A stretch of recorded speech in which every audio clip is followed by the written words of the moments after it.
Tata, maman, Bandeko, mesdames et messieurs, je prends la parole aujourd'hui avec la gravité que m'impose la situation de notre pays, la République du Congo. Mon cœur est lourd, mais ma voix est aiguisée car il est temps de parler avec des mots vrais. Des mots qui dérangent peut-être, mais des mots nécessaires.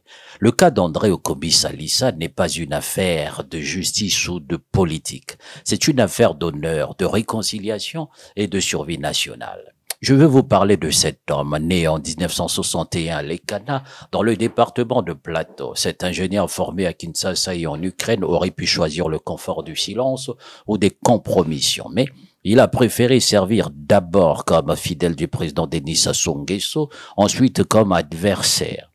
Pendant près de 2 décennies, il a occupé des fonctions ministérielles clés. Éducation, technique, travail, transport, environnement, des portefeuilles qu'il a assumés avec compétence et loyauté. C'était un homme du système, un bâtisseur, un homme de confiance. Mais la politique, je le sais, est un jeu cruel. Aujourd'hui, ceux qui l'ont applaudi hier le traînent dans la boue. Hier encore, André Okobi Salissa était une étoile montante du régime, un pilier de l'appareil d'État.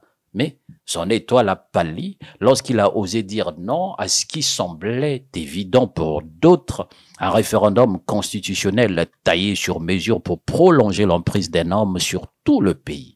Tata, maman, Bandeko, mesdames et messieurs, en 2015, il a rejoint l'opposition. C'était un acte audacieux, risqué, mais profondément nécessaire. Il a refusé le confort d'un poste pour embrasser l'incertitude d'un combat. En 2016, il s'est présenté à l'élection présidentielle, recueillant 3,96% des voix, un score modeste, diront certains, mais pour moi, cela représentait beaucoup plus. Une étincelle d'espoir, une voie de résistance dans une république étouffée.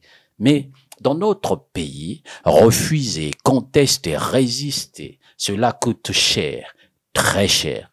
André Okobi Salissa l'a appris à ses dépens. Après avoir rejeté les résultats officiels, il a été traqué, pourchassé, réduit à l'ombre de la clandestinité. Et lorsqu'il a été arrêté en janvier 2017, les accusations étaient déjà prêtes. Atteinte à la sûreté de l'État, détention d'armes de guerre. On aurait retrouvé chez lui des fusils mitrailleurs et des lance-roquettes. Vérité ou imagination? Je m'interroge, et avec moi, beaucoup d'autres Congolais. Tata, mama, Bandeko, mesdames et messieurs, son procès, tenu en 2019, n'a fait que confirmer ce que je redoutais. Ce n'était pas une affaire de justice, mais un spectacle politique. Ses avocats, outrés par les irrégularités flagrantes, ont quitté la salle. Seul, face à ses juges, Okobi Salissa a prononcé ces mots qui résonnent encore. Je me soumets, au nom de la loi, à votre intime conviction, à votre conscience. J'assume, je suis un Congolais. Je vous remercie.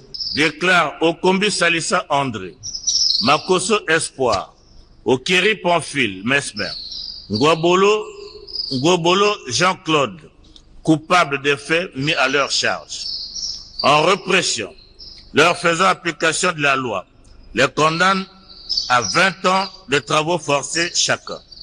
Décerne mandat d'arrêt. Et c'est ainsi qu'il a été condamné à 20 ans de travaux forcés. Pas pour un crime prouvé, mais pour avoir défié un système qui ne tolère ni dissidence ni contradiction.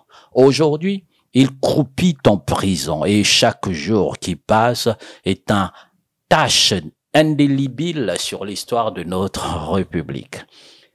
Je regarde mon pays et je vois un Congo fracturé, fatigué, étouffé par ses propres démons. Nous sommes devenus une nation qui emprisonne ses opposants, qui réduit ses intellectuels au silence, qui transforme la justice en arme politique. Et je me demande jusqu'à quand? Jusqu'où irons-nous dans cette descente aux enfers?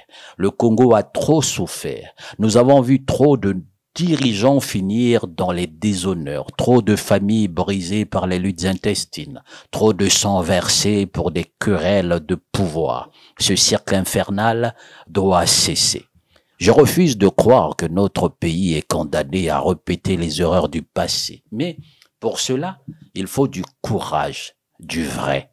Batata, bamama, bandeko, mesdames et messieurs. Alors, monsieur le président, je m'adresse à vous directement, vous qui avez gouverné ce pays pendant des décennies, vous qui connaissez mieux que quiconque les blessures de cette nation. Vous avez une opportunité unique, peut-être la dernière. Posez un acte de grandeur, un acte qui transcende la politique pour embrasser l'humanité. Gracier André Okombi Salissa. Je ne vous demande pas de renoncer à votre pouvoir. Je vous demande de montrer que ce pouvoir peut être éclairé, qu'il peut être porteur d'unité et non de division. La libération d'André Okombi Salissa ne serait pas une faiblesse, mais une preuve de force, une preuve que vous êtes capable de mettre l'intérêt du Congo au-dessus de votre propre rancune. Ba tata, ba mama, bandeko, mesdames et messieurs. Certains disent que libérer Okombi Salissa serait risqué, qu'il pourrait devenir plus populaire, qu'il pourrait même représenter un danger politique. Mais je vous pose cette question. Quel est le plus grand risque? Maintenir un homme en prison, symbole de division et d'oppression, ou libérer cet homme et montrer au monde que le Congo est capable de dépasser ce querelle pour embrasser un avenir commun? Ba tata, ba mama.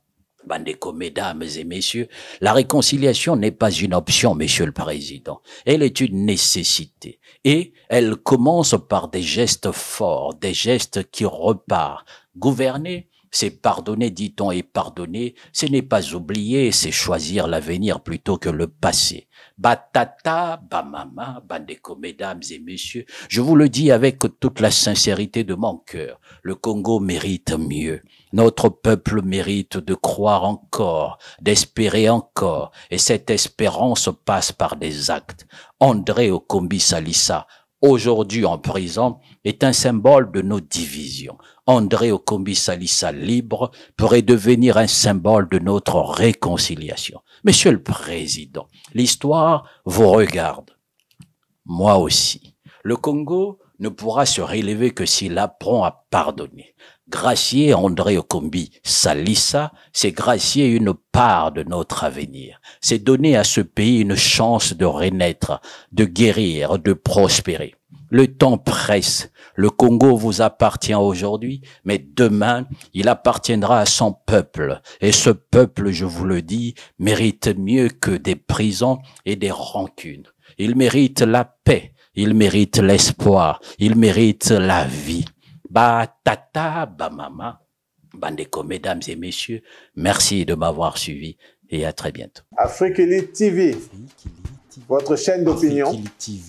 La télé sur le web, pas comme les autres. Ici, vous avez la parole.